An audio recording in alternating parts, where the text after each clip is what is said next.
সংশয় মুক্ত অভ্যর্থ শাশ্বত জ্ঞানের আধার এই কোরআন, অসংখ্য অলৌকিকতার চিরন্তন উৎস এই কালাম। আমাদের অস্তিত্বের স্তম্ভ মহান এই গ্রন্থকে যখনই আমরা পাঠ করি, তখনই হৃদয় পিঠে ফোটায় ফোটে ঝরে পড়ে রহমতের পাক শিশির। চেতনায় বিশ্বাসে ভাবে অনুভবে তোলা দিয়ে যায় এক স্বর্গীয় অলৌকিকতা।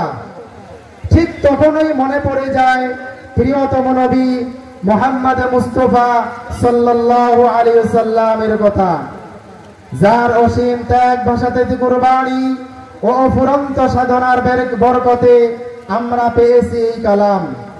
সম্মানিত হাজিরিন, এ পর্যায়ে আপনাদের সামনে মহাগ্রন্থ আল কোরআন ও হাদিস থেকে গুরুত্বপূর্ণ তথ্যবহুল আলোচনা পেশ করবেন হযরত মাওলানা মোহাম্মদ আব্দুর রহমান জামি।